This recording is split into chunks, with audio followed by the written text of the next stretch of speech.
Good evening everyone. और आज की क्लास स्टार्ट करते हैं। वेरिएशनल ऑटो एनकोडर ये पढ़ रहे थे और इसके कॉन्सेप्ट्स हमने समझे कि जो एनकोडर होता है, auto encoder,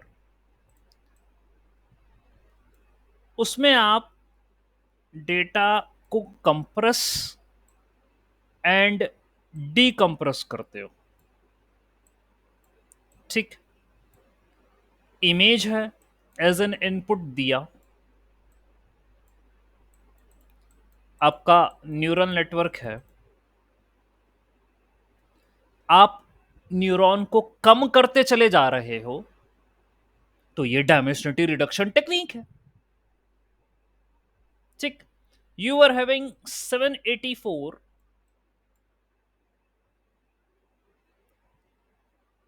as the size, you took this much neurons for example, इसको आप 392 फिर और कम करते हुए 196 तक आपने इसको कंप्रेस करा एंड बस यहां पर इसे स्टोर कर दिया। फिर अगेन वापस से आप रीजनरेट करने की कोशिश कर रहे हो इसी डेटा को, यानी 196 से 392, 392 से 784। तो आपने जो पढ़ा कि इतना पोर्शन एनकोडर और यहां से ही शुरू होगा डिकोडर, यानी reconstruction of the image will be done at the decoder part, compression of the image is done at the encoder part। Variational auto encoder आपसे कह रहा था कि भाई जो ट्रेडिशनल वाला है वो लेटेंट स्पेस में एक पॉइंट, वन पॉइंट आउटपुट करता है वो, और वेरिएशनल ऑटो एनकोडर जो है वो गॉसियन रिप्रेजेंटेशन मानता है और गॉसियन डिस्ट्रीब्यूशन में से वो आपको सैंपल या पॉइंट देगा, ऐसा वो करेगा। ठीक, तो उसके करस्पॉन्डिंग आप जो है इन बातों का ध्यान रखिए। Let me share my entire screen.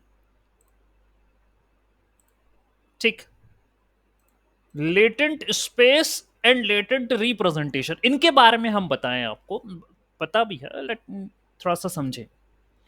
Encoder का जॉब ये था कि इनपुट ले, कंप्रेस करे और उसका लेटेंट रिप्रेजेंटेशन बने। देखिए क्या है, ये जो है, ये ब्लॉक आप देख रहे हो, दैट इज लेटेंट स्पेस। भाई स्पेस में ही तो डेटा रखा जाएगा, और कहां रखोगे, यानी पॉइंट रखोगे। और लेटेंट रिप्रेजेंटेशन है उसका वेक्टर नोटेशन, उन पॉइंटों का वेक्टर रिप्रेजेंटेशन लेटेंट रिप्रेजेंटेशन कहलाता है। टर्म्स में भी जो है वो समझ के चलना पड़ेगा क्या कह रहे हैं। ठीक, तो हुआ ये कि आपका एनकोडर कंप्रेस करके रखता है इंफॉर्मेशन लेटेंट स्पेस में। जो ट्रेडिशनल ऑटो एनकोडर थे वो कहते थे कि भाई हम तो सिंगल पॉइंट आउटपुट देंगे in the latent space, they are going to give us a single output. लेकिन वीएई बोलता है, वेरिएशनल ऑटो एनकोडर बोलता है कि भाई हम तो गॉसियन डिस्ट्रीब्यूशन देंगे लेटेंट स्पेस में, not a single point, they give a Gaussian distribution. कैसे दोगे, हाउ, क्या करोगे, सारी स्टेप्स पढ़ चुके हैं प्रीवियस क्लास में। तो भाई हुआ ये कि चलो ये तो एनकोडर ने बोला, डिकोडर जो है अपना उल्टा काम कर देगा वापस से, जो एनकोडर ने करा वही वो सैंपल्स लेगा जो इस डिस्ट्रीब्यूशन में है लेटेंट स्पेस में, और ये रिकंस्ट्रक्ट कर देगा ओरिजिनल इमेज। तो भाई लेटेंट स्पेस जो है ये कंसेप्चुअल स्पेस है जहां पर डेटा पॉइंट्स की मैपिंग हो रही है, mapped to typically through a encoding process. ठीक है, थ्रू एनकोडिंग प्रोसेस। तो वो जो पूरी आपने लेयर पे लेयर जोड़ी है ना, वो एनकोडिंग प्रोसेस ही है।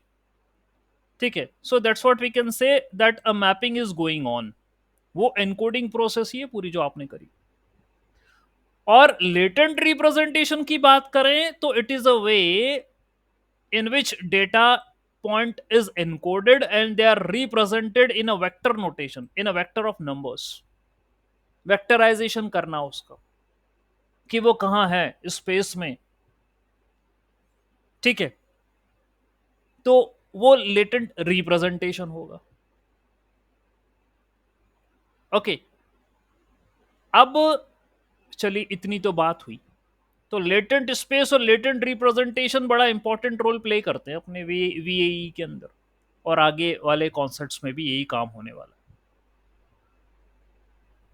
ठीक, तो भाई वीएई में ये अज्यूम किया गया कि जो लेटेंट स्पेस है भैया वो गॉसियन डिस्ट्रीब्यूशन फॉलो करता, वो पुराना वाला नहीं करता था, ये करता। और क्यों गॉसियन करवा रहे हो, क्यों?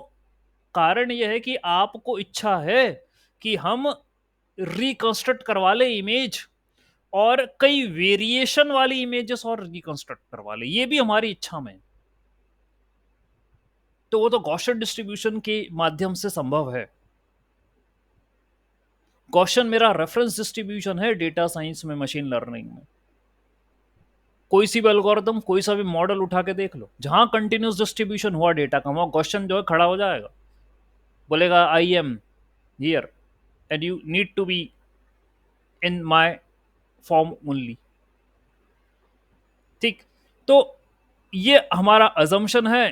ट्रेनिंग एंड जनरेशन प्रोसेस में भाई ये अजम्पशन काम करेगा। एनकोडिंग में आप क्या करते हो, when you input data point, जब भी मतलब आपने इमेज जो है वो एनकोडर में दी,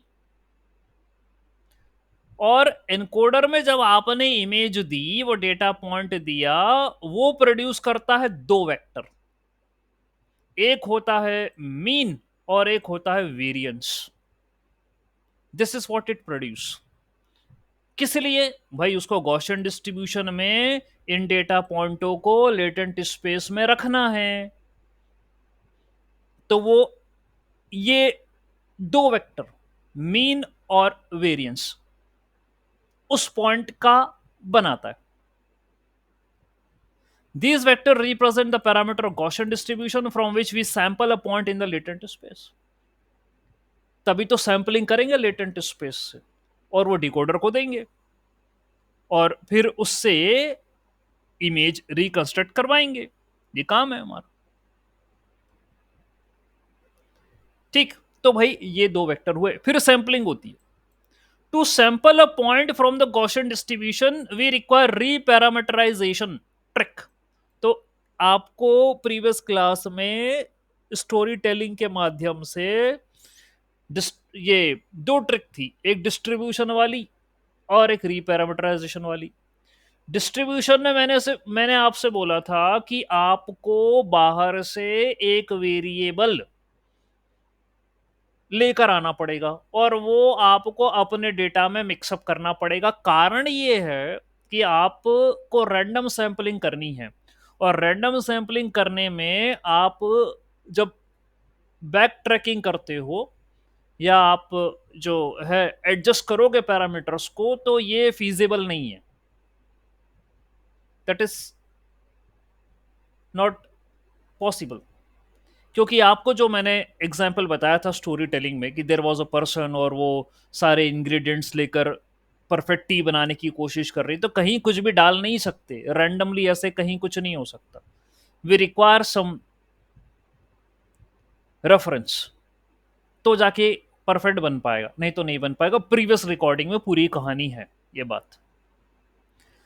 तो भाई क्या हुआ, instead of directly sampling from the distribution, direct तो नहीं कर सकते sampling, We sample from a standard Gaussian distribution with mean 0 and variance 1, and then transform this sample into a point in the latent space by multiplying it with the standard deviation and adding mean to it. यानी भाई ये जो line है ना, ये कह रही है कि तुम बाहर से कोई एक एप्सिलॉन लो, that's what you have to select, और उसको स्टैंडर्ड डेविएशन से मल्टीप्लाई करो और मीन से ऐड करो, ये बोला इसने, multiplying it with standard deviation and adding it to the mean. तो जो आप वैल्यू लोगे वो भी जो वैल्यू होगी that is from a standard Gaussian distribution. देखो भैया, खेल तो गॉसियन का ही खेल रहे हो, तो गॉसियन की चीजें लोगे आप, चाहे बाहर से लो चाहे प्रेजेंट हो तुम्हारे पास। ठीक है, तो आप लें कोई एक वेरिएबल एप्सिलॉन जिसका मीन 0 वेरिएंस 1 हो, वहां से पिकअप करो कोई पॉइंट, ये ऐसा अज्यूम करो कुछ, इसको मिला दो जो आपका एग्जिस्टिंग डिस्ट्रीब्यूशन है उसमें। यानी ये मीन और सिग्मा तो डेटा पॉइंट के दो वेक्टर हैं, ये इन्हीं में तुमने वो मिला दिया। अच्छा, ये नोन और ये भी तुम नोन करके लोगे तो नोन नोन नोन, ठीक है, जो वैल्यू पता होगी वो मेरे को मिल जाएगी, नोन वैल्यू मिल जाएगी मुझे। पहले क्या था कि रैंडम सैंपलिंग कर रहे थे, तो डिफरेंशिएशन क्या करूं कैसे करूं ये मेरे को समझ में नहीं आ रहा, क्योंकि क्योंकि the sampling process remain differentiable, ये होना चाहिए, डिफरेंशिएट नहीं होगी तो फिर आप काम खत्म नहीं कर पाओगे। ठीक है, क्योंकि न्यूरल नेटवर्क में यही तरीका होता है फॉर ऑप्टिमाइजेशन, सैंपलिंग तो आपको डिफरेंशिएट करना पड़ता है। ठीक है, क्योंकि वो इन जनरल अपन लिखते हैं ना ऐसा, W dash equal to W minus learning rate del L by del W, ये लिखते हैं अपन, करना पड़ती है। ठीक है, अब हुआ ये कि चलो आपने बाहर से वो पैरामीटर लेके उठा के इसमें मिक्सअप कर दिया, और बैक प्रोपोगेशन में भाई ये मेरा काम कर देगा। ठीक है, और फिर आप डिकोडिंग कर सकते हो, एक बार डिफरेंशिएट हो गया तो now you can decode.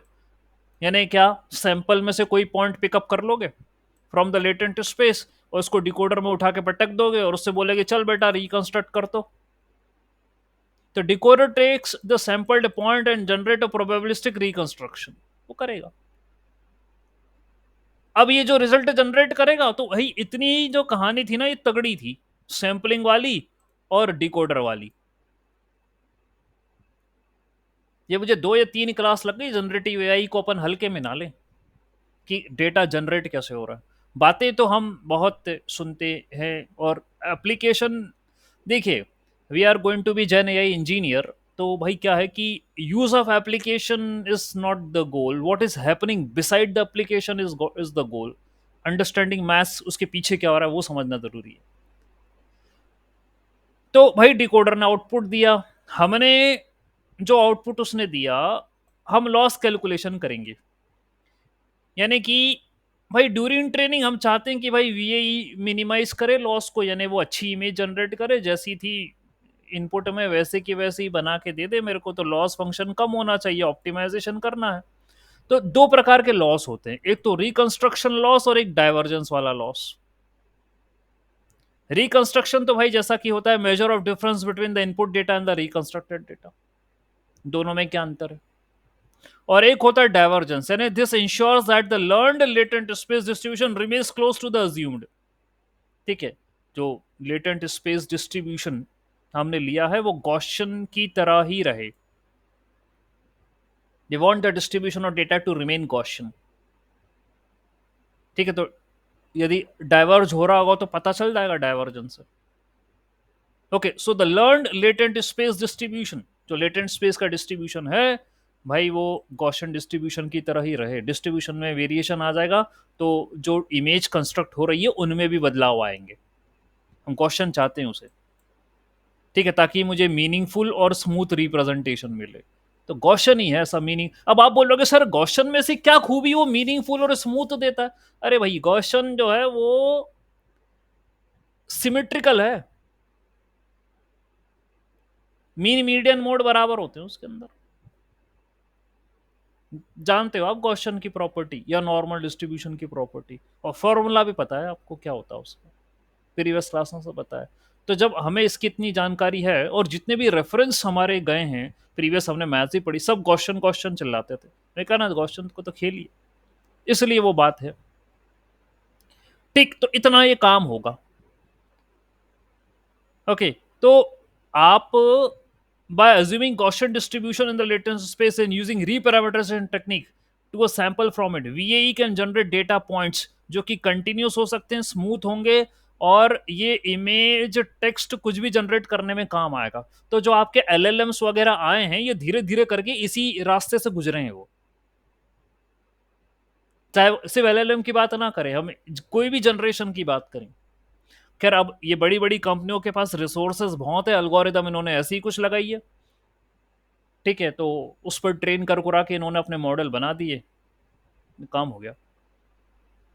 Interpolation भी एक चीज होती है, यहीं पर ही यूज हो रही है कि इंटरपोलेशन में क्या होता है। Interpolation in the latent space involves in generating a new points from the existing point by the transitioning between existing point. एक पॉइंट से दूसरे पॉइंट की ट्रांजिशनिंग करने में मैं नए पॉइंट भी बना लेता हूं, क्योंकि क्या है, वीएई का एक लॉजिक ये भी है कि भाई जो एग्जिस्टिंग है वो तो ठीक है, वो तो तुम रिकंस्ट्रक्ट करोगे ही करोगे, हम तुमसे चाह रहे हैं कि कुछ और नए भी बना लो, that's also we want from you. ठीक है, हम ऐसा चाहते हैं आपसे।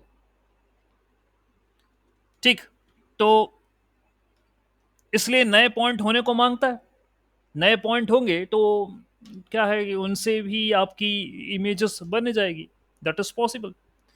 तो कैसे करता है इंटरपोलेशन काम, इसके बारे में बताऊं। मेरे पास आज कोड्स भी हैं, हर एक जो ऑपरेशन हमने परफॉर्म करा है उसके लिए, तो उसको भी समझने की कोशिश करेंगे।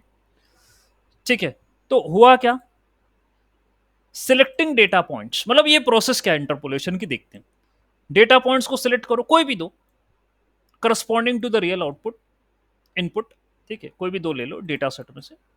ठीक है, एनकोडिंग में, in the encoder use these two data points respective present in the latent representation. ठीक है, यानी कि ये वेक्टर है, ऑब्वियसली लेटेंट स्पेस में तो वेक्टर रिप्रेजेंटेशन है इन पॉइंट्स का। अब इंटरपोलेशन करना है, क्या करोगे, you interpolate between them by generating new point through a straight line connecting them. अभी जस्ट मैंने ऊपर स्ट्रेट लाइन बनाई थी, तो आपको इस पॉइंट को इस पॉइंट से कनेक्ट करना है, तो मेरे को पहले इस पॉइंट से इस पॉइंट पे आना है, फिर इस पॉइंट पे आना है, फिर इस पॉइंट पे आना है, और फिर मैं यहां पर पहुंच जाऊंगा।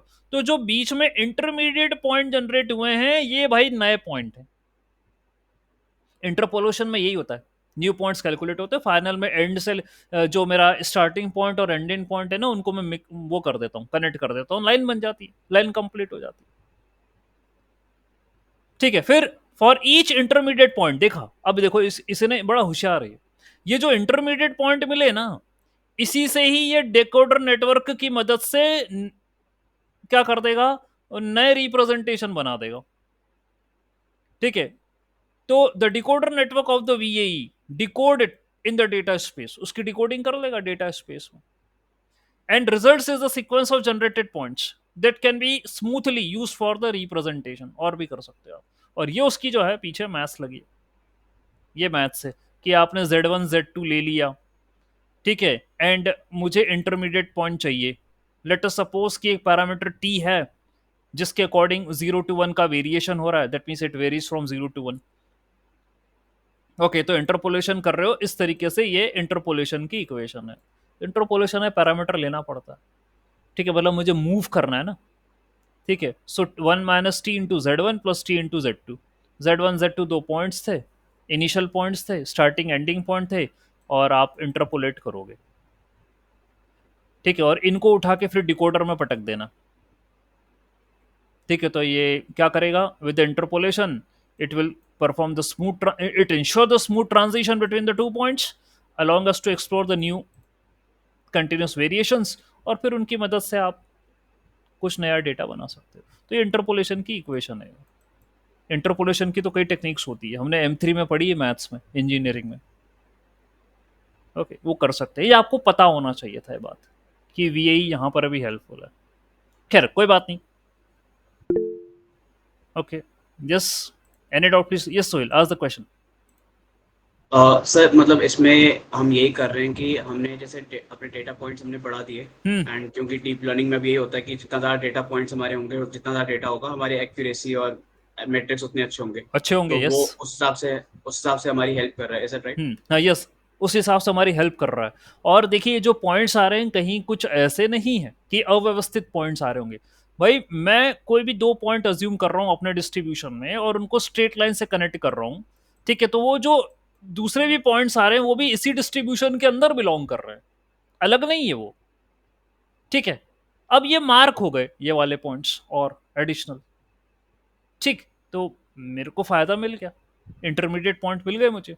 और इंटरमीडिएट पॉइंट की मदद से ही तो फिर आपने अभी पढ़ ही लिया कि बट गॉसियन सर क्या ये डिस्ट्रीब्यूशन बोल है। बट सर जैसे हम्म। हमारे लेटेंट स्पेस पे मान लीजिए 1000 पॉइंट्स है, हम्म। ठीक है, मान हम्म। लीजिए। होने दो। तो क्या अब मैं उन सारे 1000 पॉइंट्स को अगर ना, मैं आपस में एज ए किसी लाइन बाय दो लाइन छोड़ूंगा तो किसी दो को पिकअप करो और उसके हिसाब से आप इंटरमीडिएट पॉइंट बना लो, कितने क्या हो रहे हैं, इंटरपोलेशन टेक्निक लगा के देख लो कितने पॉइंट अच्छा, बनते मतलब जैसे अगर मान लीजिए जैसे अगर आप यहाँ पे एक और पॉइंट बनाए, हैं। अगर आप बना सकते तो। हाँ, ले लो। एक और पॉइंट लेना चाह रहे हैं आप? ठीक है, दैट्स हाँ, व्हाट यू कैन डू। जैसे मेरे पास एक पॉइंट ये है, एक पॉइंट ये है, एक पॉइंट ये है। तो मतलब ये तीनों पॉइंट्स ऐसे नहीं जोड़े हो सकते, सिर्फ एट अ टाइम कोई दो ही जोड़े कोई होंगे? दो। आप यही करें ना? हाँ, यही कह रहा हूँ, at a point two. Okay. Interpolation का मतलब ये, I need to make a line, I need to connect these two points, ये इंटरपोलेशन होता है। तो इंटरमीडिएट पॉइंट्स के माध्यम से ही मैं इनको जोड़ सकता हूँ। ये टेक्निक है मैथ्स की।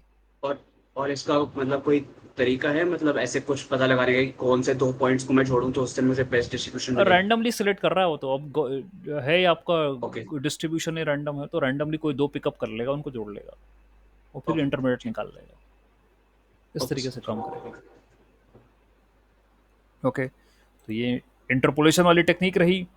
डिस्ट्रीब्यूशन ट्रिक और रीपैरामीटराइजेशन बता चुका हूं मैं आपको। एक थोड़ा सा हाईलाइट और देना चाहूंगा इन बातों का कि भाई क्या होता है कि मैं सैम्पलिंग जो मुझे करनी है, क्योंकि मैंने डेटा को गॉसियन डिस्ट्रीब्यूशन के माध्यम से अंदर रखा है लेटेंट स्पेस में, तो मैं एप्सलन एक रैंडम नॉइस उठाऊंगा बाहर से, जो कि स्टैंडर्ड गॉसियन डिस्ट्रीब्यूशन को फॉलो कर रहा होगा, 0 से 1 के बीच में होगी मीन, और उसका जो स्टैंडर्ड डेविएशन था वो ये होगा। फिर इस नॉइस को उठा के मैं कहाँ पटक दूंगा, यहाँ पे, कि भाई मेरा जो एग्जिस्टिंग डेटा पॉइंट्स हैं, ठीक है, म्यू और सिग्मा जो है, ये दो वेक्टर हैं जिनके माध्यम से मैं उनको रिप्रेजेंट कर रहा हूं, सो काइंडली ऐड दम। ये सिग्मा को मैं एप्सिलॉन से मल्टीप्लाई करूंगा और म्यू यानी जो है आपका मीन उसमें ऐड कर दूंगा। ये आपका सैंपल्ड लेटेंट वेरिएबल आ जाएगा जेड, ये आ जाएगा जेड। और अब मैं सैंपलिंग कर पाऊंगा। और इसका मेन लॉजिक डिफरेंशिएबिलिटी ही मेंटेन करने का था। The key advantage of reparameterization trick is that this sampling process is now differentiable with respect to mu and sigma. पहले नहीं हो पा रही थी, क्योंकि अब आपकी इक्वेशन ये बन गई है, म्यू और सिग्मा ही ये दो पैरामीटर हैं। देखिए भाई, ये इस इक्वेशन को भी यदि आप नजर डालो तो ना, y equal to m x plus c की तरह नजर आ रही है। ठीक है, तो यहां पर मेरे म्यू और सिग्मा ही दो पैरामीटर हैं वीएई में, और इसको मुझे डिफरेंशिएट करना with partial, with respect to mu, with respect to sigma करना पड़ेगा। वहां भी यही करते थे, एम के रिस्पेक्ट में और सी के रिस्पेक्ट में, यानी वेट और बायस के रिस्पेक्ट में। ये पैरामीटर होते थे, ये यहां पर तो तभी है ना रीपैरामीटराइजेशन। रीपैरामीटर, पैरामीटर तो थे न्यू और सिग्मा, लेकिन वो क्या, रैंडम थे, रैंडम डिस्ट्रीब्यूशन गॉसियन है, तो मैं डिफरेंशिएट नहीं कर पा रहा था। अब मैं कर लूंगा, इसकी इक्वेशन बनके तैयार हो गई है। Now I can differentiate this thing, I can update the parameter, that's what I can do. This enable the gradients to flow through the sampling process। बस इतना ही काम है। यही पूरी जो है वीएई की कहानी चलते आ रही है, रीपैरामीटराइजेशन करना, ये इसके अंदर ऐड करना, डिफरेंशिएबिलिटी को मेंटेन कर देना। ठीक है, तो डिफरेंशिएशन भी हम जानते हैं भैया। फॉरवर्ड पास में क्या होगा कि इनपुट डेटा पॉइंट लोगे, वो एनकोडर नेटवर्क से जाएगा और वो लेटेंट स्पेस में आके जो है मीन और सिग्मा से रिप्रेजेंट होगा। यहां पर तुम रीपैरामीटराइजेशन ट्रिक करोगे, बाहर से एक पॉइंट को बुलाओगे और उससे इक्वेशन बनवा लोगे, z equal to mu plus sigma into epsilon. बस अब उठा के तुम क्या करने वाले हो आगे, जो है यहाँ नेक्स्ट क्या होने वाला है, देखिए, the sampled latent response pass through, फिर डिकोडर से निकालो इसको, डिकोडर से निकालो जो लॉसेस आएंगे, उसका लॉस कैलकुलेट करो, MSc. Mean square loss calculate करो, केएल डाइवर्जेंस से डाइवर्जेंस निकालो भैया, वो गॉसियन से अलग खा रहा है कि नहीं खा रहा, डिस्ट्रीब्यूशन उसका गॉसियन से अलग आ रहा है, जो भी है लॉस वॉस का टोटल करो, लॉस रिकंस्ट्रक्शन और केएल दोनों को ऐड करो, ये टोटल लॉस होगा। ठीक है, लॉस आ गया, फिर वापस बैक ट्रैकिंग करो, आप न्यूरल नेटवर्क में बैक ट्रैकिंग ही होती, वापस से फिर करो, यानी आपके नी और सिग्मा एडजस्ट होंगे। obviously gradients are the propagated through the sampling operation, reproduction trick ensuring the gradients flow smoothly। ठीक है, तो एनकोडर और डिकोडर के वेट्स जो भी हैं are computed back again using the back propagation, ये काम होगा, ये पूरी कहानी हो गई भी यही। ओके, और इनके करस्पॉन्डिंग आई टुक कोड्स, सिंपल कोड्स। ठीक है, मैं एक एक स्टेप को यदि बता सकूं, आपको समझा सकूं, तो उसके रिगार्डिंग में मैंने कोड लिए हैं। ओके, तो देखिए क्या है, अगेन नंपाई उठा लिया, मैटप्लॉटलिब उठा लिया, मैंने अपनी तरफ से म्यू और सिग्मा जो है learned parameters of the latent space से डिफाइन कर दिए कि भाई ये दोनों पैरामीटर हैं, मीन है और सिग्मा है। ठीक है, डिफाइन कर दिए। Number of sample later suppose 100 उठा के चल रहा हूं, 100 डेटा पॉइंट्स। लेटेंट सैंपल कितने हो जाएंगे, मतलब जो लेटेंट स्पेस में होंगे, गॉसियन डिस्ट्रीब्यूशन बना लो इसका, तो आपके जो नंबर ऑफ डेटा पॉइंट्स थे वो 100 थे। अब भैया इसका गॉसियन डिस्ट्रीब्यूशन बनाना है मेरे को, मतलब इसको गॉसियन डिस्ट्रीब्यूशन के तहत रिप्रेजेंट करना है मेरे को। ठीक है, तो np dot random dot normal, मतलब convert this distribution into normal, ये करना है मेरे को। ठीक है, तो भाई हो जाएंगे, लेटेंट सैंपल बन के तैयार हो जाएंगे इसमें रखोगे तो। और फिर फिगर विगर बना के बता देता हूं मैं आपको, ये देखो इसका हिस्टोग्राम है, ये हिस्टोग्राम है, और यहाँ पर एनपी डॉट, ये एक्स एक्सेस, और ये मैं प्लॉट कर रहा हूँ जो है सिग्मा इंटू 1/सिग्मा इंटू एनपी स्क्वायर, ये भाई गॉसियन डिस्ट्रीब्यूशन का फॉर्मूला है, इसका प्लॉट बना रहा हूँ मैं। ये जो लाल कलर की लाइन दिख रही है ना, ये लाइन तो नहीं, ये कर्व ऐसे तरह बन रहा है ना, ये है, ये इसी का प्लॉट बनाया गया है यहाँ पे, ये गॉसियन का फॉर्मूला है ये। ओके, और ये लाइन स्पेस का मतलब ये लिमिट है म्यू -3 सिग्मा और म्यू +3 सिग्मा, ये इस रेंज में बनता है। ठीक है, तो ये उसकी रेंज हो गई, और ये मैंने प्लॉट बनाया है गॉसियन डिस्ट्रीब्यूशन का, ये फॉर्मूला ही है, वो होता है ना 1 लिख के बता रहा हूँ, अभी समझ में आ जाएगा, 1/√2 पाई सिग्मा ई की पावर -x माइनस न्यू का स्क्वायर अपॉन 2 सिग्मा स्क्वायर, ये वही है। ठीक है, ये वही बना रखा है। ठीक है, तो ये रहा, मैंने गॉसियन डिस्ट्रीब्यूशन शो कर दिया उन पॉइंट्स का, ये काम करता है वो एनकोडर के अंदर। ठीक, उसके बाद भाई आप यदि इंटरपोलेशन बताना चाहते हो, if you want to show the interpolation, तो लेट अस सपोज यार एक पॉइंट मैंने ये ले लिया, एक पॉइंट ये मैंने ले लिया। ठीक है, 2 पॉइंट मैंने ले लिए, इन दोनों के बीच में ही मुझे इन दोनों को कनेक्ट करना, एक लाइन बनानी है, तो मुझे इनके इंटरमीडिएट पॉइंट निकालना है। तो इंटरमीडिएट पॉइंट निकालने के लिए क्या करना पड़ेगा मेरे को, what I will be doing, क्या करा मैंने, लेट अस सपोज कि यार 5 पॉइंट निकालना है मेरे को इंटरमीडिएट में, दोनों के .2 और .8 के बीच के, कैसे करूंगा मैं। तो भाई लेट अस सपोज कि अभी जो पॉइंट है वो एम्प्टी लिस्ट, इसमें अपेंड करते चले जाऊंगा। ओके, तो लूप लगाया, for I in range number of interpolation +2।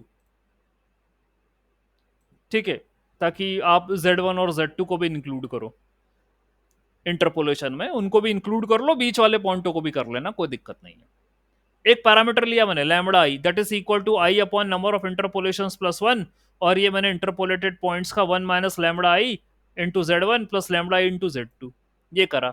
तो आपको ये मैं बात करूं, वो टी जो था, ठीक है, वो एक यहाँ पर आपने लिया था इंटरपोलेशन के टाइम पर, ये देखिए 1 - T into Z1 and T into Z2, तो जो टी है ये आपका जो है वो पैरामीटर है। ठीक है, it's a scale parameter, T is a scaled parameter that varies from 0 to 1। तो उसी के करस्पॉन्डिंग आपने यहाँ पर ये लैम्बडा आई लिया, ये स्केल्ड पैरामीटर है। ठीक है, अब मैंने कहा था आपसे कई प्रकार की इंटरपोलेशन टेक्निक्स होती हैं, जैसे कि हमने M3 में पढ़ी है। ये उसके करस्पॉन्डिंग कोई एक अप्रोच यहाँ पर यूज कर रहा है। तो ये वैल्यू निकाली लैम्बडा आई की, जो कि टी है, और वही यहाँ पर पुट कर दिया, 1 - t × Z1 plus t × Z2। ये इंटरपोलेशन, इंटरपोलेटेड पॉइंट है, जो भी पॉइंट निकलेंगे उसको अपेंड कर देना, ये निकल गए। तो 0.2 और 0.8 दोनों को इंक्लूड करा था, बीच के 3.3, 0.4, 0.5, 0.6, 0.7, ये पांचों पॉइंट आ गए। ठीक है, दैट्स इट, हो गया। इंटरपोलेटेड पॉइंट्स ऐसे निकालते हैं, कोई हार्ड एंड फास्ट टेक्निक है नहीं। उसके बाद आप, सर वो हमें रीपैरामीटराइजेशन भी बता दो, वो कैसे होता है, ये टेक्निक कैसे होती है। चलो ये भी बता देते हैं फिर आपको। ऑलराइट, तो भाई हुआ ये कि again I pick up the numpy, और गॉसियन डिस्ट्रीब्यूशन आपने अभी ऊपर कैसे बनाते हैं सीख लिया। म्यू है, सिग्मा है, नंबर ऑफ सैंपल है, तो एनपी डॉट रैंडम से गॉसियन डिस्ट्रीब्यूशन बन गया। अब क्या करना है आपको नेक्स्ट, रीपैरामीटराइजेशन में आपको जो है यहां म्यू, सिग्मा और नंबर ऑफ सैंपल ले लिए, ठीक, एंड म्यू को इसने अरे में कन्वर्ट करा और एक एप्सिलॉन की वैल्यू निकाली। और एप्सिलॉन जो है वो भी एक नॉर्मल डिस्ट्रीब्यूशन है, लेकिन वो 0 से 1 के बीच का। So this is a noise, या एडिशनल कोई वैल्यू जो मैं समझा रहा था वही कोड में यहां नजर आ रही है, अलग कुछ भी नहीं। This is sample noise from standard deviation, standard Gaussian. ठीक है, ये एप्सिलॉन की वैल्यू, ठीक, और वही जो पड़ी है वहां पर स्टैंडर्ड नॉर्मल डिस्ट्रीब्यूशन, 0 से 1 होता है स्टैंडर्ड नॉर्मल, मीन 0 होता है, स्टैंडर्ड डेविएशन 1 होता है वहां पे। ये लगा है, एप्सिलॉन निकाल लिया, और भाई अब काम करो, एप्सिलॉन को सिग्मा से मल्टीप्लाई कर दो, म्यू में ऐड कर दो, तो रीपैरामीटराइजेशन हो जाएगा, बात खत्म है। बस हो गया, और क्या, इतनी गणित लगी थी और उतनी मेथड में बना के बैठा हूं। म्यू 0.5 ले लिया, सिग्मा 0.2 ले लिया, नंबर ऑफ सैंपल 10 ले लिए। पहले गॉसियन डिस्ट्रीब्यूशन बना लो लेटेंट सैंपल वाला, वो काम कर लो, और फिर रीपैरामीटराइजेशन कर दो, बात खत्म हुई। ये रहा, ये सैंपल बना लिया और ये रीपैरामीटराइजेशन कर दिया उसका, दैट्स इट। करना इसलिए जरूरी कि तुम्हारा डिफरेंशिएशन हो जाए, नहीं तो हो नहीं पा रहा था। और आखिरी में वो भी बता दिया मैंने, पॉइंट मेरे नोट्स में मेंशन है कि डिफरेंशिएशन कैसे होता है, वो बैक ट्रैकिंग कैसे होती है, वो लिखे हैं सब। और फिर आपको ये भी देखना कि सर केएल डाइवर्जेंस कैसे लगेगा। मान लो अब मेरा ये काम हो गया, फिर मैं डिकोडर में पहुंचाऊंगा और डिकोडर से रिकंस्ट्रक्शन होगा, रिकंस्ट्रक्शन से रिकंस्ट्रक्टेड इमेज मिलेगी, तो एक रिकंस्ट्रक्शन एरर भी होता है, एक डाइवर्जेंस भी होता है। रिकंस्ट्रक्शन लॉस तो चलो छोड़ो, मैंने केएल डाइवर्जेंस इंक्लूड करा है यहाँ पे कि केएल डाइवर्जेंस कैसे निकलेगा। तो वही ये ऊपर वाला कोड तो चलो वही है इतना। केएल डाइवर्जेंस में what I am doing, mu है, सिग्मा है, ये म्यू सिग्मा, ये इस तरीके से ले रखा है दो गॉसियन डिस्ट्रीब्यूशन, क्योंकि यार डाइवर्जेंस निकालना है ना, तो भैया दो होना चाहिए ना, दो म्यू और दो सिग्मा होना चाहिए। डाइवर्जेंस एक का दूसरे से डाइवर्जेंस निकालना है तो दो तो होंगे। ठीक है, और डाइवर्जेंस का फॉर्मूला क्या था, NP dot log sigma P upon sigma Q plus sigma Q square minus, ये फॉर्मूला होता है डाइवर्जेंस का। और मैंने तो पढ़ाया भी है इंफॉर्मेशन थ्योरी में KL divergence. Let us suppose you are having P and Q as two distribution, so KL divergence होता है P P X log of P X upon Q X, ये होता है केएल डाइवर्जेंस, जिसको अपन ये भी कहते हैं क्रॉस एंट्रोपी माइनस एंट्रोपी, अपनी एमएल की क्लास में पढ़ाया है मैंने, ये होता है केएल डाइवर्जेंस।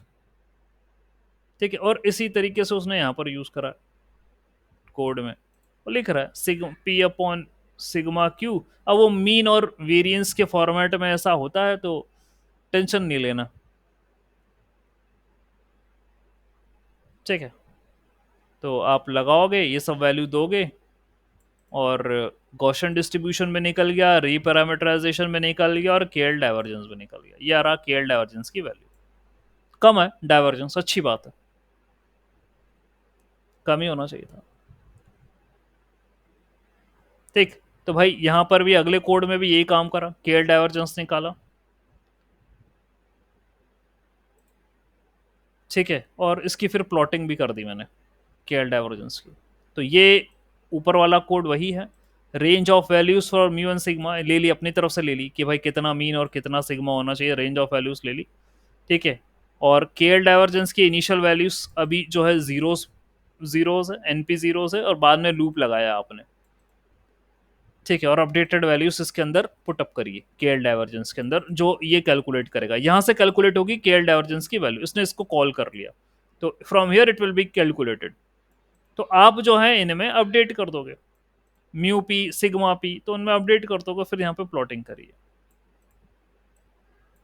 खैर प्लॉट जरूरी था भी नहीं, मेरा एक्सपेक्टेशन कुछ और था लेकिन बन कुछ और गया। खैर एनीवेज छोड़िए, वो तो मैं कोड दे दूंगा आपको, कॉन्सेप्ट समझ में आना चाहिए था। तो ये वेरिएशनल एनकोडर के अंदर इतनी कहानी चल रही है।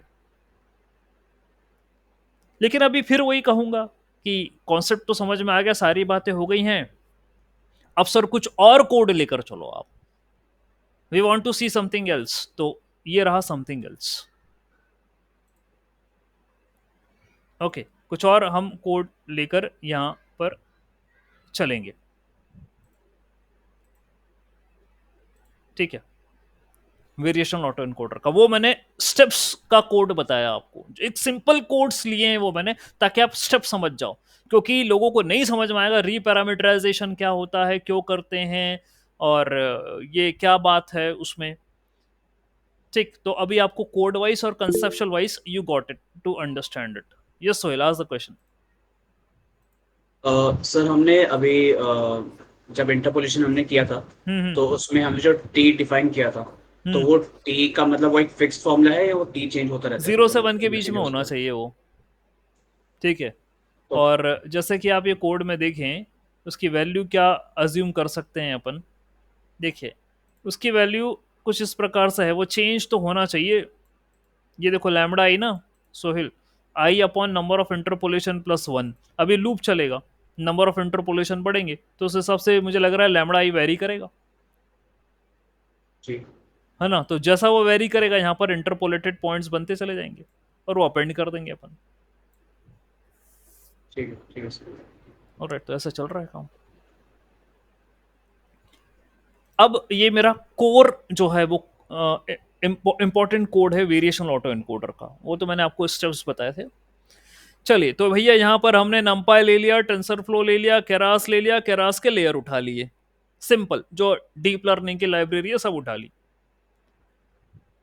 फिर भाई मेरे को करनी है एनकोडर बनाना, डिकोडर बनाना, लेटेंट स्पेस वो भी देख लिया आपने, और सैंपलिंग करना वहां से रीपैरामीटराइजेशन की मदद से, और डिकोडर पे रिकंस्ट्रक्ट करना इमेज को, और लॉसेस कैलकुलेट करना। ये कहानी यार, ये अब आपको यार ऐसा पढ़ाना ऐसा, और ये सारी चीजें मैं अपनी एफर्ट इसलिए कर रहा हूँ, कोई खड़ा हो जाए आप चैलेंज कर दो तो चल तू बता।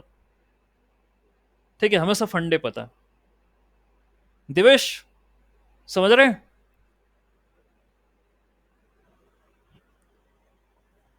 दिवेश, है ना ये दिवेश, ये कोई सो मत जाना। ठीक है, ये कमेंट करा उसने। ठीक है, मतलब जस्ट ऐसे ही मैंने उसको कॉल कर लिया, उसके पीछे कोई बात नहीं थी। ठीक है, जस्ट आई कॉल्ड इट। मतलब मैं बोलता रहता हूँ, मुझे भी आप लोगों की कभी जो है ना आवाज़ सुनने में आ जाए, मुझे अच्छा लगता है कि हाँ आप लोग जो है, मुझे you are listening to me. ठीक है, अनिल सर सेड, सोहिल कह रहा है हाँ सर बढ़िया, सोहिल ने अभी दो क्वेश्चन पूछ लिए हैं। ठीक है, तो उसको मैंने सुन लिया। अनिल सर कह रहे हैं यस सर ट्रू है, आप लोग की भी बात मुझे सुनकर अच्छा लगता है। ओके, ठीक है, तो उससे मुझे क्या एक अंदर से कॉन्फिडेंस और ये रहता है कि हाँ यार चलो सुन रहे हैं और मैं पढ़ा रहा हूँ और बड़े अटेंटिव हैं सब। ठीक है, Jobin sir said okay fine, सब कुछ बढ़िया चल रहा है। निखिल भी कह रहा है ठीक है सर बढ़िया चल रहा है। ओके, तो वेरिएशन ऑटो इनकोडर पर आते हैं, इसके कोड पे, इम्प्लीमेंटेशन पे। तो मैंने ये इसको इंपोर्ट करा और फिर क्या कर रहा हूँ, सैम्पलिंग लेयर बना रहा हूँ। सैम्पलिंग लेयर काहे बना रहा हूँ, ये वही है तुम्हारी लेटेंट स्पेस वाली, वहीं पे खेल होते हैं सब, क्योंकि बाकी तो एनकोड और डिकोड मारना है। सैम्पलिंग लेयर पे ही क्या करना है मुझे, वो गॉसियन डिस्ट्रीब्यूशन दिखाना है। ठीक है, यानी कि यहां पर I I require mean and the standard deviation, या वेरिएंस कहूं मैं, जो भी आप कह सकते हैं, स्टैंडर्ड डिविएशन का square, whatever you want to say you can, आप ही कह सकते हैं। ये चाहिए मेरे को। तो जो भी डेटा पॉइंट रहेंगे मेरे को उनको कन्वर्ट करना है नॉर्मल डिस्ट्रीब्यूशन में, और फिर उठा के मुझे डिकोडर पे फेंकना है।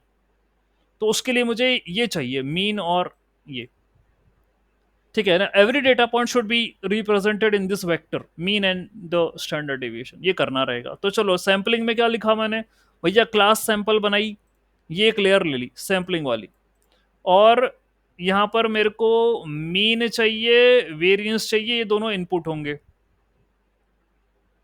फिर मैं कह रहा हूं भाई बैच के नाम से मैं बोलूंगा मीन, और डायमेंशन के नाम से मैं बोलूंगा मीन वन, और एप्सलन लूंगा मैं, ये कोई रैंडम होगा जो कि 0 से 1 के बीच में होगा, तो भैया यही 0 से 1 है, इन्हीं के बीच में मैं एप्सलन बनाऊंगा, और मैं रिटर्न ये कर दूंगा, क्या, mean plus exponential 0.5 log of variance, यानी वेरिएंस का रूट है ये।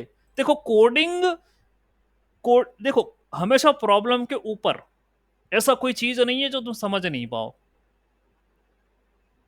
ठीक है, आपको ये मैंने फिर समझा रहा हूं, यदि आपको मैथ्स और कॉन्सेप्ट पता है तो कोई हिला नहीं सकता कि आपको घबराहट हो जा रही है, यार पता नहीं क्या पूछ लिया इसने। अब भाई इस यहां इनपुट क्या है, मीन और वेरिएंस, या मीन या सिग्मा का स्क्वायर, वही तो थे। ये एप्सलन चाहिए मुझे, तो एप्सलन अभी जस्ट वो छोटे वाले कोड में बताया मेरे को, वो 0 से 1 के बीच में होना चाहिए, normal distribution, standard normal distribution. तो यहां पर मैंने यही लिए, बैच और डायमेंशन के नाम से 0 और 1, दैट्स व्हाट आई टुक। तो ये 0 से 1 के बीच में नॉर्मल डिस्ट्रीब्यूशन का कोई एक एप्सलन की वैल्यू होगी, पिकअप कर लेगा। अरे जरूरी नहीं है यही कोड बनाओ तुम, वो तुम्हें दे दिया मैंने, सिखा दिया अभी कि वो कोड भी चलेंगे, ऐसे सैम्पलिंग लेयर बना सकते हो तुम।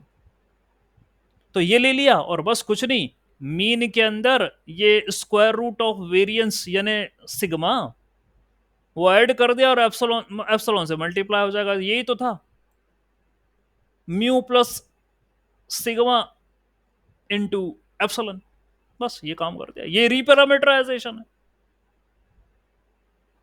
ये सैंपल खत्म हुआ, और सैंपलिंग करने के बाद फिर तुम क्या करोगे, आपने कहा सर लेटेंट डायमेंशन 2 का बना रहा हूं मैं, अरे तो 2 ही है ना, मीन और वेरिएंस। लेटेंट डायमेंशन 2 के बने, आपने फिर क्या करा, एनकोडर वाला ब्लॉक बनाया, ठीक है, दैट्स व्हाट यू डिड। और एनकोडर ब्लॉक में आपने क्या करा कि सर एक काम करो, ये इमेज लेगा 2828 वाली, विड्थ और हाइट, और ग्रे स्केल की इमेज इनपुट करेगा सर एनकोडर मेरा। उसके बाद सर मैं कन्वोल्यूशन लेयर लगाऊंगा 64 फिल्टर वाली, एक्टिवेशन रेलू वैल्यू, ये सारी चीजें हैं, ये तो तुम लगाओगे, फीचर एक्सट्रैक्शन करोगे, सीधी सी बात है। कन्वोल्यूशन 64 का लगाया, फिर 128 का लगाया कन्वोल्यूशन, यानी फीचर एक्सट्रैक्ट करे वहां से।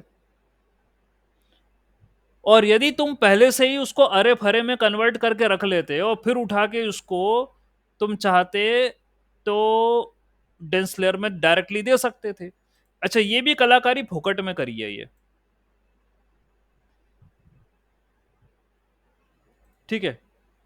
आप चाहते तो इमेज है उसको अरे में कन्वर्ट करो, और जो भी है, अब यहां पर चलो फीचर एक्सट्रैक्शन करा उन्होंने, 64 का कन्वोल्यूशन लिया, फिर 128 का कन्वोल्यूशन लिया,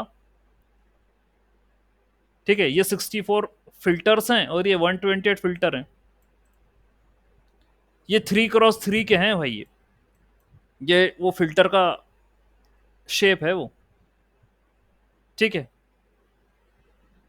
और फिर बाद में जो रिजल्ट आया उसको फ्लैट मार दिया, यानी उसको 1D में कन्वर्ट कर दिया, और उसके बाद आपने ये डेंस लेयर को दे दिया कि ले भाई तू पकड़।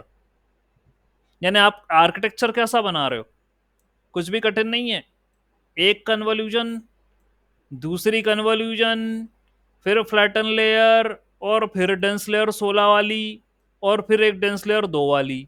यानी आपने 16 से 2 में उसको छोटे डायमेंशन में कंप्रेस करके रख दिया, ये एनकोडर बन गया। This is the encoder. तो आपकी इमेज थी और तुमने फीचर एक्सट्रैक्शन करा करा करा, उसको फ्लैट मार दिया, उसको डेंस में कर दिया और खत्म कर दिया। भाई ऐसी एक्सपर्टीज मैं आप में एक्सपेक्ट करता हूं। भाई मैं शोर मचाने वाला काम नहीं है, वो तो देख के समझ सब पकड़ में आ जाता है, तो भाई आप में एक्सपर्टीज बन जाएगी। ठीक है, तो ये कर दिया आपने। 16 की डेंस लेयर थी, और फिर वो ये लेटेंट डायमेंशन 2 का था, 2 का, तो 16 से 2 में आपने कंप्रेस करके डेटा को रख दिया। You calculated the mean for it, and you calculated the variance for it. Mean और वेरिएंस निकाल लिए, क्यों? क्योंकि आपका क्या गोल था कि भाई मैं तो उसको यार गॉशन में करूंगा सर। ठीक है, आई वांट टू, मुझे मीन और वेरिएंस ये चाहिए सर दोनों में, गॉशन रिप्रेजेंटेशन में करना है मुझे डेटा पॉइंटों को, तो मैं उसी से करूंगा। तो ये आपने कर दिया मीन और वेरिएंस।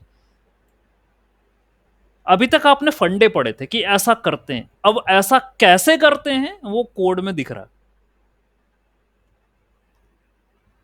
उसका सैंपलिंग कर दो, रीपैरामीटराइजेशन कर दो भाई, यहाँ सैंपलिंग कर दो, बस बात खत्म हुई। ये एनकोडर बन गया, ये बन के तैयार है एनकोडर। अब आपको थोड़ी कलाकारी करनी है तो यार कन्वोल्यूशन लेयर और बढ़ा दो, डेंस लेयर और बढ़ा दो, आर्किटेक्चर चेंज कर दो, तुम्हारी इच्छा। तो एनकोडर बन गया। एनकोडर करने के बाद सर अब हम डिकोडर बनाएंगे। सर बनाओ, बनाओ डिकोडर, जस्ट प्लीज से। किसी को कोई डाउट हो तो yes Sohail, ask the question. Sir इसमें मेरे को दो क्वेश्चन हैं। एक क्वेश्चन ये कि जब आप थोड़ा सा ऊपर स्क्रॉल करेंगे। ऊपर। हाँ हाँ, ये फॉर्म है, यस। हम्म। जब आप ये रिटर्न कर रहे थे तो tf डॉट एक्सपोनेंशियल हमने इसमें क्यों किया? मतलब हम अरे तो सिंपल हम। अरे वो ई की वो अंडर रूट है यार, वो वेरिएंस का, तभी तो क्या होता है वो, आप देखो ना वेरिएंस और उसका सिग्मा क्या होता है, रूट ऑफ वेरिएंस। तो तभी वो रूट ऑफ वेरिएंस निकला है, ये है वो सोहिल। और 0.5 का मतलब होता है 1/2। ठीक है, नहीं वो ठीक, तो मतलब एक्सपोनेंशियल वो। यानी ई की पावर, यानी वेरिएंस की पावर, मतलब उसका मतलब कहने का मतलब ये कि वेरिएंस की पावर 1/2 ये कर रहा है, मतलब रूट निकाल रहा है वो ultimately to find the sigma, ये है वो। ओके। तो आप चाहे तो, मैंने क्या बोला उसी समय मैंने क्लिक भी कर दिया आपको, you can change the code. ये इसका मतलब एक्सपोनेंशियल यानी वेरिएंस की पावर में 1/2, that is calculate the root of variance, so you are going to get sigma, that's. और सिग्मा को एप्सिलॉन से मल्टीप्लाई करना है जो। And hmm. इसमें। हाँ जी और कुछ। जी सर बोलिए। बोलिए बोलिए, बोलो सोहेल बोलो। दूसरा क्वेश्चन ये, जैसे आपने वेरिएंस को आपने लॉग वेरिएंस, और लॉग वेरिएंस मतलब आई गेस वो बस एक नाम आपने रखा है, एक राइट? नाम आई है। डोंट थिंक वो हाँ एक नाम है। लॉग वेरिएंस तो कुछ सिग्निफिकेंस तो नहीं। ना ना, एक नाम है वो तो। हमें तो ठीक। वो कॉन्सेप्ट, अब अपने कॉन्सेप्ट पर फिक्स है कि वो वेक्टर एनकोडिंग चाहिए मेरे को, ये वही है। जी जी जी। ठीक है, ये चीज हो गई। एनकोडर बना दिया, एनकोडर के बाद डिकोडर बना दो। यानी आप अब दो में आपने कर रखा है ना, लेटेंट डायमेंशन में 2 न्यूरॉन थे, तो आपने डेटा को इसमें कंप्रेस करके रख रखा है। ये लेटेंट इनपुट है, अब इनको पलटना शुरू कर दो। फिर जो डेंस लेयर बनेगी यहां से 7 7 64, 7 7 64, एंड उसको रीशेप करा 7 7 64 x। फिर कन्वोल्यूशन ट्रांसपोज 128, कन्वोल्यूशन ट्रांसपोज 64। तो कन्वोल्यूशन के ट्रांसपोज यानी पहले होती है डाउन सैंपलिंग, फिर अप सैंपलिंग करने की बात कर रही है। और ये क्या मतलब हुआ 7 7 64, ये क्या करना चाह रहा है, ये लेयर डेंस इंटू 7 7 64, ये क्या मतलब हुआ? भाई हमने, देखो जरा, ये एनकोडर था,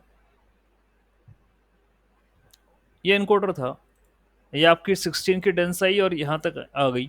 अब ये जो डेंस लेयर बना रहा है, ये तो बना रहा है 7764 की डेंस लेयर और उसको रीशेप कर रहा है 7764 से। ऐसी कैसी लेयर बना रहा है? इसको क्या समझ में आ रही कि मैं ऐसी लेयर बनाऊं? हम तो रिवर्ट बनाते ना। जब सिंपल ऑटो एनकोडर था वहां तो बड़ा आसानी से हमने बना ली थी, जितने की एनकोडर में डेंस थी उतनी डिकोडर में डेंस बनाई थी हमने। अब ये क्या कलाकारी कर रहा है ये? 7764 ले लिया उसने, आगे भी फिर उसको रीशेप कर रहा है और फिर वो कन्वोल्यूशन ट्रांसपोज में दे रहा है। ठीक है, ये उसमें कर रहा है। यस जो सर, आज the question. Sir, it's like when you do it's 7 multiplied by 7 multiplied by 64 in the X layer, that layer, and reshaping is like comma. What actually that mean? I didn't get हाँ that. हाँ, that's what I am asking sir, what does it mean? ये क्या करना चाह रहा है? Here here you are having the latent inputs as 2, shape of 2. Now, Okay. now we perform this thing. Okay, we are applying dense layer to the input, mapping it to the high dimensional space suitable for convolution operation. The output shape will be 7764. This is it. It is assuming which is suitable for mapping to perform convolution operation. तो convolution operation में तो sir हमने 64 लिया था, ये तो मेरे को याद है, ये 64 लिया था कन्वोल्यूशन के अंदर पहला। The first convolution was 64, then next was 128। तो यहाँ ये एक्सप्लेनेशन दिया गया कि we are defining the input layer of the decoder which expects input vectors of shape this thing, ये तो है हमारे पास। उसके बाद हमने डेंस लेयर में ये लिया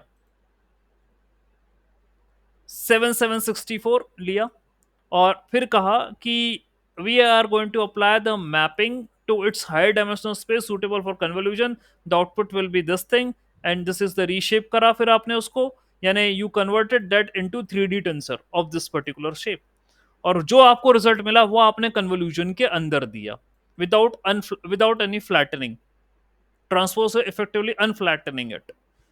ये जो ऑपरेशन है हमें समझना पड़ेंगे, ये इंपॉर्टेंट है पूरा, इतना code is important for us. Sir इसमें एक चीज मैंने देखी है कि हम अभी अब सीधी बात है, मैं डी कोड कर रहा हूँ। हाँ, मैंने decode। इनकोडर अपना पार्ट कर लिया, मुझे डी कोड करना है। हाँ। अब मैं अपने इंटू 64 मतलब मेरे नंबर ऑफ चैनल्स हो गए और मैं धीरे धीरे अपनी इमेज का जो मैं अपना आर्किटेक्चर में बढ़ा रहा हूँ, नंबर ऑफ न्यूरॉन्स में धीरे धीरे बढ़ा रहा हूँ। हाँ, नंबर ऑफ न्यूरॉन बढ़ा रहा हूँ, तो वो भी करस्पॉन्डिंग मतलब ये भी नंबर देख के ही लिखे गए होंगे, लिखे जाएंगे कि कितने बढ़ाना है। बढ़ाना तो है मुझे, ये बात तो सही है। मैं 2 से something which is present in 2, now I want to make a dense layer which should have this much neurons, 7 into 7 into 64, this much neurons should have to be there, 7 into 7 into 64, this much neurons उसमें होना चाहिए, और फिर बाद में इसी को reshape कर रहा है वो। ये 2 लाइन, बाकी 128 तो मेरे को पता है और 64 भी मेरे को पता है, ये तो इनवर्स ट्रांसपोज करा है, कन्वोल्यूशन का उल्टा करा है इन्होंने। ठीक है, ये तो हमें पता है। ओके, इन दोनों का सोचना पड़ेगा कि क्या है ये 7764 ही क्यों लिया, कोई और नहीं ले सकता था? क्या कोई और ले सकता था ये? यही क्यों लिया उसने? आप 7 into 7, हाँ हाँ 7 into 7 मे बी बिकॉज हमारा जो कॉन 2D जो 13 लेयर है उससे भी हमारा 7 into 7 है। देखिए क्या है, समझ के तो ये चलना पड़ेगा, प्रीवियस आर्किटेक्चर से ही आपको ये बात क्लैरिफाई होगी कि आपको कन्वोल्यूशन करने के बाद मिला क्या। ठीक है, ये कोई भी बात हवा में नहीं हुई है कि 7 क्यों लेकर बैठा है वो। आप यदि एनकोडर पे नजर डालें तो आपका इनिशियल इमेज का साइज था 28 28 1, पहले कन्वोल्यूशन होने के बाद उसका शेप हो गया 14 तीसरा कन्वोल्यूशन होने के बाद उसका शेप हो गया 77128, ऐसा हो गया उसका शेप। ठीक है, और फिर बाद में आपने से फ्लैटन मारा। फ्लैट करने का मतलब क्या हुआ, ये 6272 ये कहां से आ रहा है? 6272 क्या आप बता सकते हो? 6272 कहां से? 7 into 7 into 128 वो पूरे लग रहा है आपको? फ्लैटन हो जाते हैं ना, तो आर यू 1 श्योर? हो जाएंगे। 7749 into 128 6272 होगा? जस्ट से ज्यादा तो नहीं है? यही आ रहा है सर, ये आ रहा है? श्योर? यही आ रहा है। ठीक है, फाइन, चलो बढ़िया, ये आ गया फ्लैट करने के बाद 7 into 7 into 128, तो ये आ रहा है। तो भाई मैं जब अपनी डेंस लेयर लगा रहा हूं, मतलब अपनी डेंस लेयर लगा रहा हूं, तो कहीं ना कहीं मेरे को वापस से जिसमें ये कन्वर्ट हुआ था, ये लेटेंट डायमेंशन वो 2 में हुआ था, अब मुझे उसको वापस से रिट्रेस करना है। तो ये 7 into 7 into 64 काहे कर रहा है? इसने 128 नहीं कर सकता था? इसको 64 क्यों करा फिर इसने? 128 कर देता। 7 into 7 into 128 करता तो उतने मेरे को न्यूरॉन वाली लेयर में मिल जाते। फिर ये बाद में रीशेप कर रहा उसको,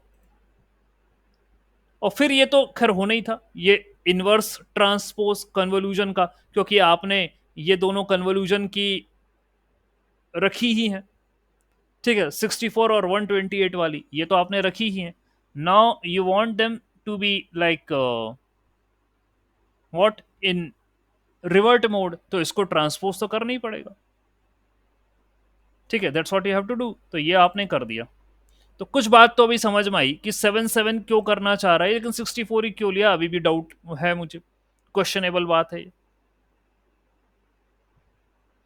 क्या इससे ऐसा करने से, ये देखो ये हुआ, डेंस में 3136 है, 7 into 7 ऐसा करोगे तो, और रीशेप करने के बाद वो 7764 है।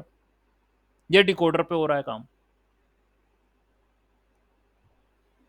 77664। मैं इसको 128 नहीं ले सकता था? ये कितना है? 3136 हुआ। आई शुड हैव टेकन 128, करना चाहिए था। ठीक है, इसको 128 करना चाहिए था। 128 करो, फिर इसको करते रीशेप 128, और जो आता उठा के फिर इसमें देते, करके देखेगा भाई। मेरी बात वो तो जो बोल दिया मैंने बोल दिया, और ये तो बात अभी समझ में आई है कि ऊपर जब एनकोडर का आर्किटेक्चर देखोगे उसी से क्लैरिफाई हुई है बात, कि आपने इन तीनों को मल्टीप्लाई करा तो 6272 है। तो फ्लैटन पे इतने न्यूरॉन थे। फिर यहां से कहानी शुरू हुई, 16 से हुई। इतने आपने डेंस लेयर में रखे, फिर 2 रखे, और इस पर आपने कंप्रेस करके डेटा को रख दिया।